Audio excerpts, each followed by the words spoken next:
In 1851, workers digging beneath the streets of Paris made an unsettling discovery. Not coins, not artifacts, but entire rooms buried beneath the city. Walls, arches, passageways, as if a second version of Paris existed underground, and no one could clearly explain why. At first, it looked like ordinary construction work, urban expansion, infrastructure upgrades, but the deeper they went, the stranger it became. Because this wasn't just Paris. Across the world, cities were hiding something beneath them. And the question is, why were so many ancient cities built over something we were never meant to see? At first glance, the official explanation feels simple. Cities grow, layers build over time, floods happen, wars destroy, new structures replace the old. That's what most people are told, but what happened next is almost never explained. Because when you start comparing these buried layers across different regions, different cultures, and completely different time periods, a pattern begins to emerge. And once you see it, it becomes very hard to ignore. Let's start with what we know. In many old cities, Rome, Istanbul, London, Moscow, entire sections exist below ground level. Not just tunnels or basements, but full architectural structures. Windows that now sit below street level, doors that open into walls of dirt, staircases that lead nowhere. At first, this looks like normal urban buildup, until you notice this. Some of these buried floors were once clearly ground level, which raises a strange question. If these were originally built for people, why are they now underground? Some historians argue that over centuries, debris naturally accumulates. Dust, waste, construction layers, slowly raising the ground level. And yes, that does happen. But here's where things get strange. In many cases, the depth of burial is too significant to be explained by gradual buildup alone. We're not talking about a few inches. We're talking about entire floors, sometimes multiple levels, submerged beneath modern streets. So what caused this? That's where the explanations begin to split. Layer 1, the surface explanation, tells us this is the result of time. Layer 2 introduces a problem, because if time alone caused this, why does the pattern appear so suddenly in certain periods? Why do multiple cities show similar burial levels around similar historical timelines? What most people miss is this. There are moments in history where entire layers of urban cities seem to disappear almost all at once. And this leads to a more uncomfortable possibility. Layer 3. Hidden motive. Because when cities are rebuilt, decisions are made. What gets preserved? What gets removed, and what gets buried. And sometimes burying something is easier than explaining it. Think about this. If a structure doesn't fit the current narrative, or if its origin is unclear, or if it challenges what people believe about history, what's the simplest solution? You don't destroy it completely. You build over it. You make it disappear without ever having to answer questions.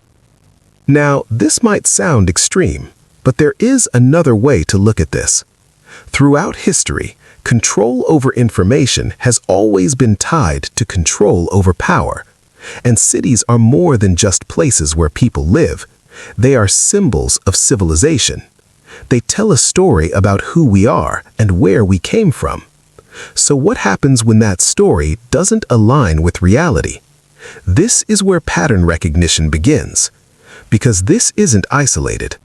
In Russia, there are buildings where the first floor is buried underground. In Italy, entire Roman structures lie beneath newer constructions. In Turkey, underground cities like Derinkuyu stretch deep below the surface, capable of housing thousands of people. At first, each case seems unique.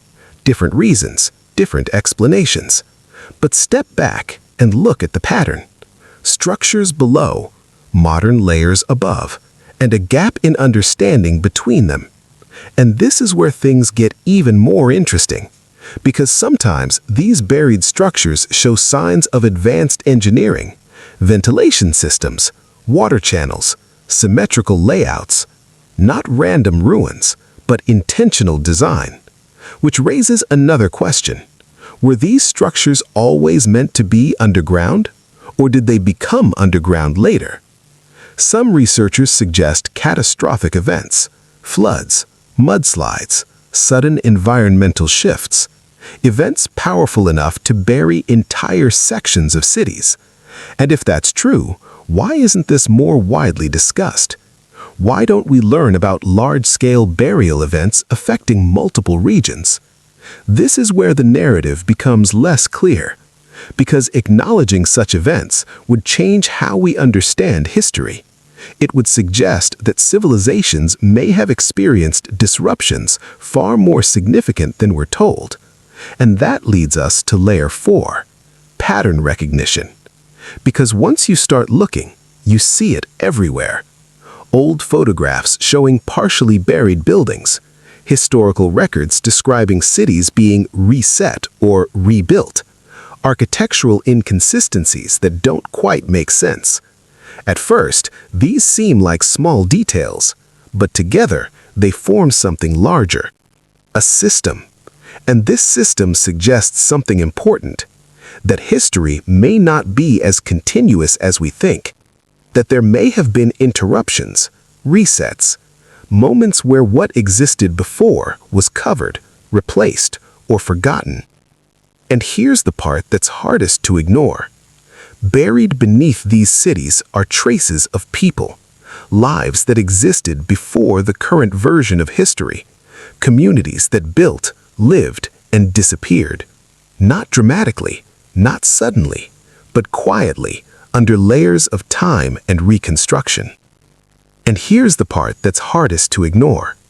If entire sections of cities can be buried without clear explanation, what else might be hidden beneath what we see today? Now, let's connect this to something more familiar. Modern cities, urban redevelopment projects, old neighborhoods demolished, new ones built, infrastructure expanded, layers added. It's happening right now. But here's the difference. Today, we document everything. We record changes. We archive history, so future generations can trace what happened. But what if that wasn't always the case? What if there were periods where records were lost, altered, or never created? What if the only evidence left was physical, and even that was buried? This brings us to layer 5, the bigger system. Because this isn't just about ancient cities. It's about how information survives or doesn't, how narratives are constructed, how certain details are preserved while others fade away. And once you start thinking this way, a new perspective opens. Cities become more than locations.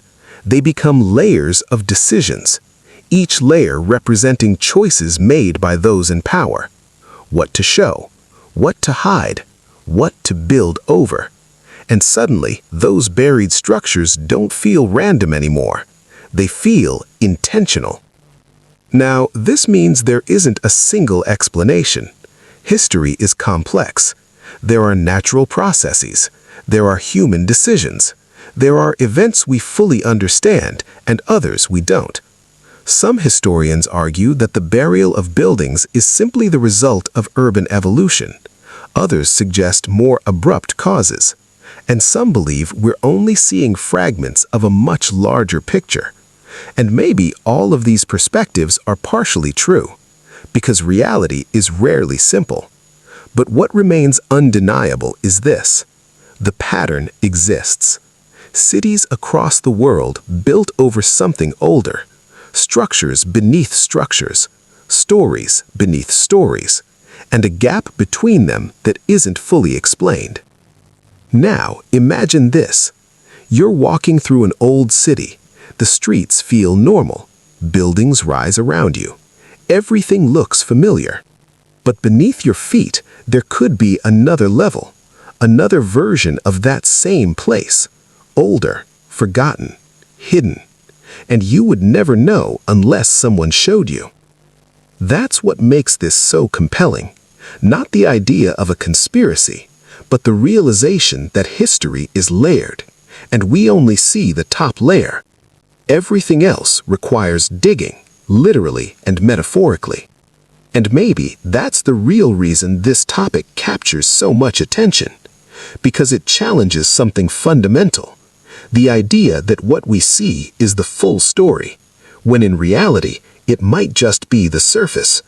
So the next time you see an old building with windows below street level, or hear about tunnels beneath a city, or come across a structure that doesn't quite make sense, ask yourself this: is this just the result of time, or is it